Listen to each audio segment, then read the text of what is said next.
Your power bill could soon be jumping by $22 a month. Well, Louisville Gas and Electric and Kentucky Utilities say they need the money to protect the electrical grid from severe storms.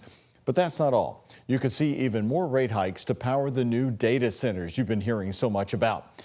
The catch? Well, Focus reporter Travis Breeze discovered you might be paying these higher rates whether or not those data centers ever come to our area.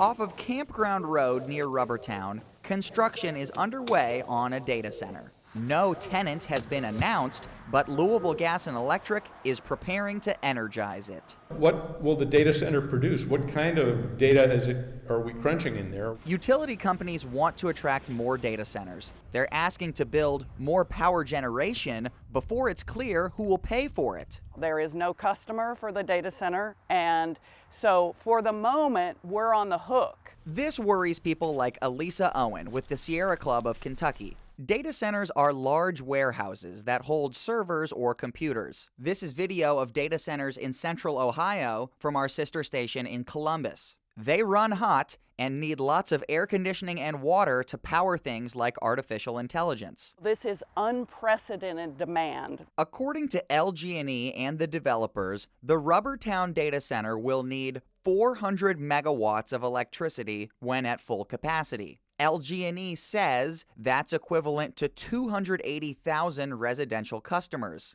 In its entire 16-county service area, LG&E had 411,000 residential customers last year. That means this one building will need as much electricity as 68% of all of LG&E's residential customers. So I think it helps to give people metrics like that. While the utilities say there are no large data centers online in Kentucky, there are some smaller ones, like a Humana data center in Simpsonville. To power hyperscale data centers and what the utilities call other economic development load, LG&E and KU are asking to build more power generation. They have a $3.7 billion request before the Kentucky Public Service Commission to build 2 new natural gas generators and extend the life of a coal generator.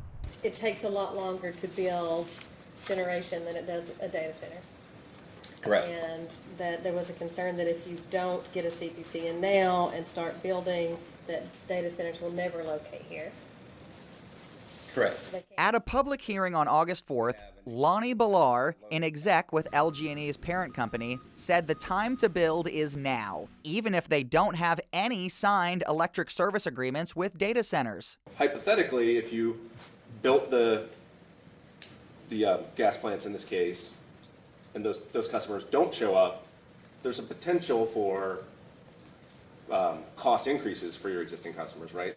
A lot of hypotheticals there that assumes, one, that we move forward and build when there's no data center or other economic development load coming, and it also assumes that there are no other mitigating measures that we took in the interim. The utilities have some cost recovery measures pending before the PSC, including a tariff for data centers over 100 megawatts. A spokesperson confirmed there could be additional rate hikes associated with the new generation, saying, quote, typically, cost recovery for those investments would be addressed in subsequent rate requests.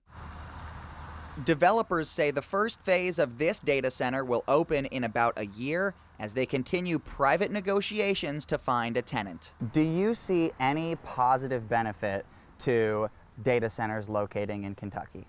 The data center demand is largely driven by hyperscalers, and we're happy to work with them, but we don't want them to come in the dead of night. Owen supports increased use of AI, but she's worried we're bending over backwards for data centers. We're the most important. We may not be the people that they are focusing on. And worrying about regular customers later.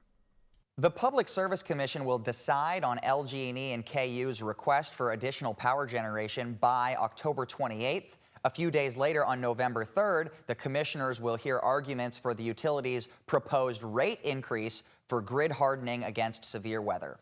In the studio, Travis Breeze, WHAS 11 on your side.